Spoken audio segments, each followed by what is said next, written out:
Gene Deal has finally broken his silence, and what he's claiming is wild. That Netflix documentary about Diddy everyone's been talking about? According to Gene, the footage he brought in was so explosive that it couldn't even be used. Now, he says he's ready to release everything 50 Cent couldn't show. And if what he's saying is true, this could completely flip the narrative. You clicked this video because you want the real story, the raw, uncut version. And that's exactly what Gene says he's delivering. As Diddy's former bodyguard, someone who was present for many major moments, Gene Deal recently sat down for an interview and made it clear he's done staying quiet. Here's what went down. Gene claims he was supposed to be part of the Netflix documentary from day one. He says he spoke with 50 Cent for about 45 minutes, and everything was lined up, until things allegedly went left. According to Gene, the situation fell apart after he felt disrespected by the director. That's when he walked out. Now, he's revealing the stories that never made it on screen. And some of these accusations are serious. Gene says he's ready to speak on the City College tragedy, Anthony "Wolf" Jones, what he believes really happened with Kim Porter, and even why certain big-name celebrities allegedly wanted no part of the documentary. Everything 50 Cent couldn't include, Gene says he's bringing to the public, unfiltered. But before we get into the alleged receipts, it's important to understand what was happening behind the scenes, because this situation was far more heated than most people realize. 50 Cent and Netflix recently dropped Sean Combs' The Reckoning, and it shot straight to #1. Everybody's watching it. Everybody's debating it.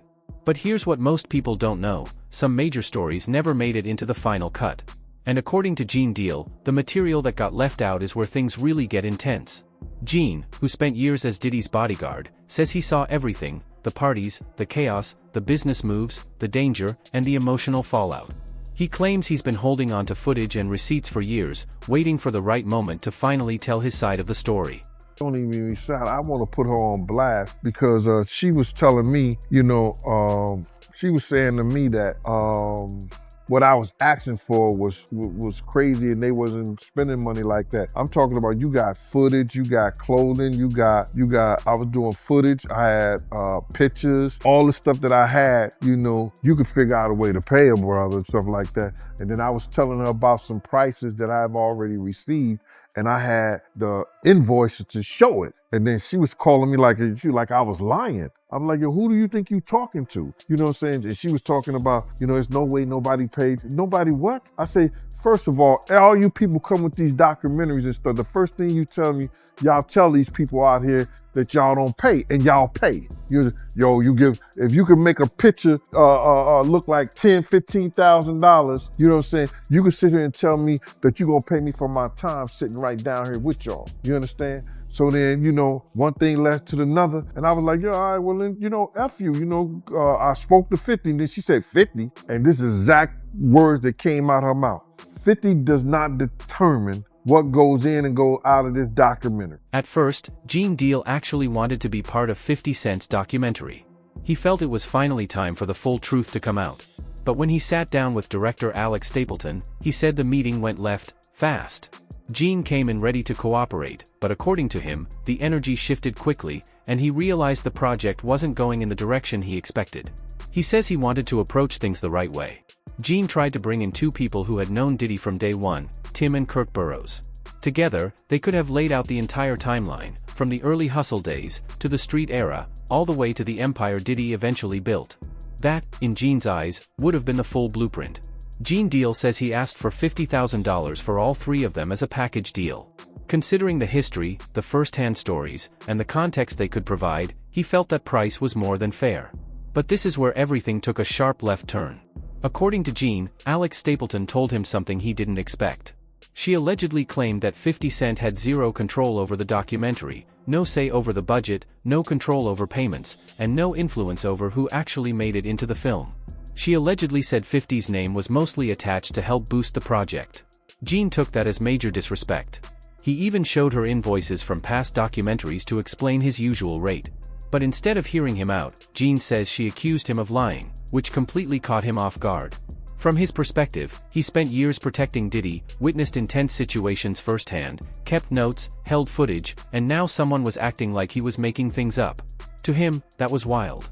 And it didn't stop there. While Gene was trying to lock in a fair, unified deal for all three men, he later found out that Kirk Burrows was allegedly negotiating a separate deal behind the scenes. That's the industry, everyone trying to carve out their own lane. Gene Deal wanted one solid agreement. But once he realized Kirk was already moving differently, he chose to walk away entirely. That decision is why many viewers now feel certain pieces are missing from the documentary, because the person who claims to hold the deepest timeline and the strongest receipts wasn't involved at all. What I feel about the documentary, they left a whole lot of key things out. If they was going to do something and they're going to say in the reckoning of Sean Combs, the reckoning, or Diddy, the reckoning and stuff like that, it should have been a lot of people that we lost because of him. You know what I'm saying? It wasn't only Big. It wasn't only Tupac, you understand? For the atmosphere that he put those kids in. You got a guy named Anthony Wolf Jones, who was from Bad Boy, from its conception as doing security and being one of the financiers of Puff having to have some money to keep Big and Craig Mack around before he got to Clyde David. Now Gene Deal says he's ready to reveal everything that never made it onto Netflix. Let's start with something the documentary barely touched, how Bad Boy Records was really set up, because this piece explains a lot. According to Kirk Burroughs, the same person we mentioned earlier, he owned 25% of Bad Boy from day one, while Diddy controlled the remaining 75%. But here's the twist Gene points out, the company wasn't in Diddy's name at all. It was reportedly registered under his mother, Janice Combs. So why structure it that way? Gene Deal claims it was done to shield Diddy from legal liability. And once you hear the context, the bigger picture starts to come into focus. Before Bad Boy Records ever took off, Diddy was already expecting lawsuits connected to the City College tragedy, an incident where 9 people lost their lives. Their families were preparing legal action, and Gene believes that's why Diddy never put his own name directly on the company. Cold business move, but a strategic one. But according to Gene, it didn't stop there. He says Diddy later wanted Kirk Burroughs' 25% stake as well. And based on Kirk's own statements in the documentary, Diddy allegedly showed up with a baseball bat, threatened him, and forced him to sign over his share. Kirk later filed a lawsuit in 2003, but the case was dismissed because too much time had passed. Let that sink in. Kirk Burroughs helped build Bad Boy from the ground up, the branding, the vision, the early grind. And according to his own account, he lost everything through intimidation and pressure. Kirk even said he ended up homeless at one point, while Diddy went on to become a billionaire off the empire they originally built together. The documentary mentioned this situation, but only briefly. Gene Deal says he could have broken down the full story, how Bad Boy was structured, why Diddy allegedly placed it under his mother's name, and how the entire setup connected back to looming legal pressure. None of that made the final cut, and it makes you wonder how much was left on the table. But this is where things take a darker turn. According to Gene, the documentary completely skipped an entire storyline involving Anthony "Wolf" Jones, a name that carries serious weight in hip-hop history. Wolf was Bad Boy's head of security in the early days, long before the fame and mainstream deals.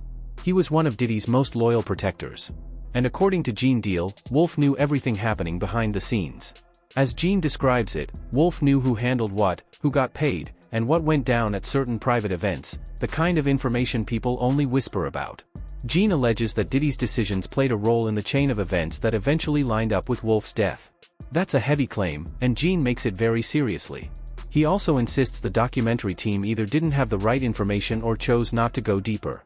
Wolf was killed in a situation involving someone tied to BMF, Black Mafia family, a group with a long and complicated history in hip-hop culture. Gene believes there's a direct connection between Wolf's death and the larger story surrounding Diddy, yet Netflix barely acknowledged it. A few photos. A quick mention. Then they moved on. So why skip something this big? Gene Deal suggests it's because this territory is dangerous, real violence, real criminal networks, and real consequences. Netflix likely didn't want that kind of heat, and 50 Cent probably wasn't looking to spark something that could spill into real life. But Gene Deal says the story has to be told. In his view, Wolf's death wasn't random, it connects directly to everything happening behind the scenes. And now, here's where things really heat up. The documentary mentioned the City College tragedy, but according to Gene Deal, it didn't come close to showing the full picture. Gene says he was there that night, saw everything firsthand, and his account completely changes how people understand what really happened. You seen that, the documentary, the 50 Cent? No, I haven't seen it yet. For Diddy? I haven't seen it. Oh, man, you working Everybody hard. telling me you got to see it. Yeah. I haven't seen it. Yeah, Part of me don't want to see it. You probably don't. Because it's all skewed, man. Like when you put stuff together, you create whatever narratives you want to, and at the end of the day, everybody being programmed. You know, right now the man's serving time. Right. You know, he went before the court. The court said this, and everything is God. But God said this is what he got to do. He got to do 5 years in pen. Let him do his 5 years. On December 28, 1991, Diddy helped organize a celebrity charity basketball event at City College in New York. What happened inside that building that night would change lives forever. The event was supposed to be a major charity showcase. Heavy D was involved, big names were expected, and the energy was electric. Mike Tyson, LL Cool J. The place was packed wall to wall with people anticipating something legendary. According to Gene Deal, his security team was originally hired to control the outside crowd. He brought in 18 trained men, dogs, gates, the full setup, to keep the situation under control. He knew how wild Harlem could get when celebrities showed up, so he prepared like a professional. But Gene says that the day before the event, Diddy pulled him aside and told him that Heavy D no longer wanted his team handling security. Just like that, Gene says his entire crew was removed. No outside security. No backup plan. When the night of the event arrived, things spiraled quickly. Thousands of people pushed toward the entrance. And when Mike Tyson and LL Cool J came through the front instead of using a back entrance, Gene says the crowd surged instantly. Bodies pressed forward. Stairwells turned into danger zones within seconds. Now here's a part the documentary didn't mention at all. Gene Deal says there was a promoter named Jessica Rosenblum working alongside Diddy and Heavy D that night. When the crowd began to surge, Gene claims Jessica panicked, but not over the people being crushed in the stairwell. According to Gene, her focus was on the cash box from ticket sales. He alleges that Jessica Rosenblum grabbed the cash box and locked the door at the bottom of the stairwell to protect the money. And once that door was locked, hundreds of adults were trapped inside a narrow stairwell, with no room to move, no air to breathe, and no way out. Jessica, you know what I'm saying? Jessica was the reason why those kids lost their life, because she locked the door on those kids running down the steps. You understand? You could see her name in a news article, but they didn't mention nothing about her taking place, but they try to put Heavy D, God bless the dead, out there, and they put Puff out there. You know what I'm saying? She should have been the main one, because she is the one who locked the door on the kids. You understand? She is the one who locked the door on the kids, and all those kids lost. That detail, if true, changes the entire timeline. 9 adults lost their lives that night, crushed inside that stairwell after the crowd surge. Gene Deal says he couldn't even reach the stairs at first because the crowd was packed so tightly. He had to circle the entire gym, find another entrance, and start forcing doors open from the inside. By the time he finally fought his way through, it was already too late. Gene also says he performed CPR on one of the victims, someone who was initially reported as a teenage attendee. They didn't survive. Gene remembers the victim's older brother crying and saying, "This is the first time I ever took my little brother anywhere. My mom is going to kill me." Those moments, Gene says, are burned into his memory forever. And here's what still shocks people today. Jessica Rosenblum's name appears in old news reports as one of the event's promoters, yet she never faced any consequences. No charges. No accountability. The documentary skimmed over the City College tragedy and focused almost entirely on Diddy and Heavy D. It never explored Jessica Rosenblum's alleged role. It never explained why Gene's entire security team was removed the day before the event. And it never mentioned a door being locked while 9 adults lost their lives. Gene Deal says he tried to explain all of this to the documentary team, every detail, every angle, but none of it made the final cut. And once you hear what happened behind the scenes, you really start to question why. Now let's get into why Gene actually walked away. Because the off-camera drama was just as wild as the stories he wanted to expose. Gene Deal had proposed a package deal, himself, Tim, and Kirk Burroughs. 3 men who understood Diddy from completely different angles. Tim knew the childhood years and early career days. Kirk understood the business structure from the inside. And Gene knew the street side, the security issues, the violence, the pressure, and the behind-the-scenes chaos. Together, they could have delivered the full, unfiltered timeline. But according to Gene, director Alex Stapleton started moving in a way that made him question everything. Gene says she told him the price he asked for was crazy money, as if his experience wasn't worth the budget. He even showed invoices from past documentaries, real paperwork, where he was paid in that same range, and she still dismissed it. Then she dropped the line that really set him off. According to Gene, Alex Stapleton told him that 50 Cent doesn't control anything that goes into the documentary. She allegedly said 50 doesn't decide the payouts, doesn't approve who gets included, and that his name was mainly being used to promote the project. Think about that. The entire documentary was marketed as 50 Cent's big exposé on Diddy, built around their rivalry and hyped through 50's brand. But behind closed doors, Gene says he was being told 50 Cent had no real creative power at all.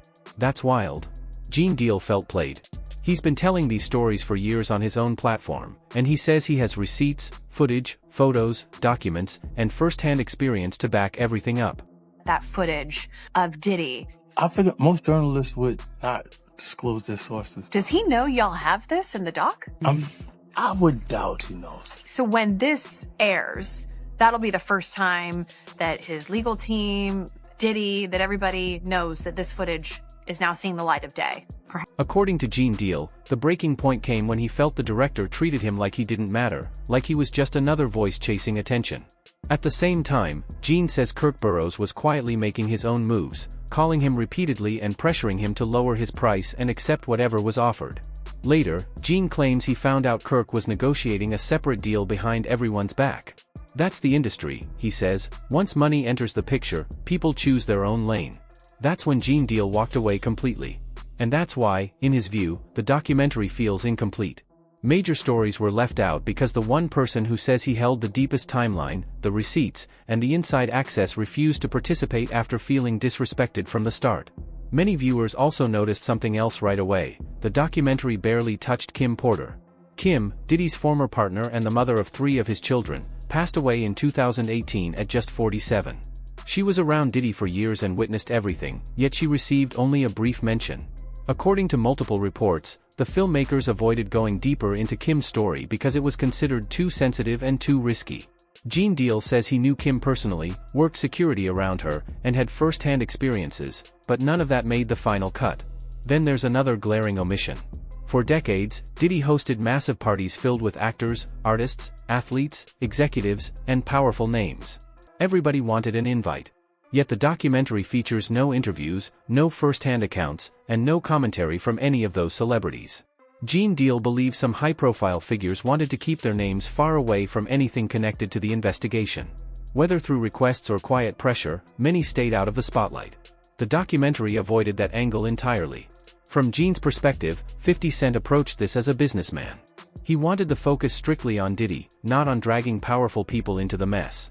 But if names were intentionally kept out, then what viewers saw was a controlled version of events. One moment that did stand out was the private footage of Diddy before his arrest, hotel room clips showing him speaking with lawyers, reacting to the media, and strategizing.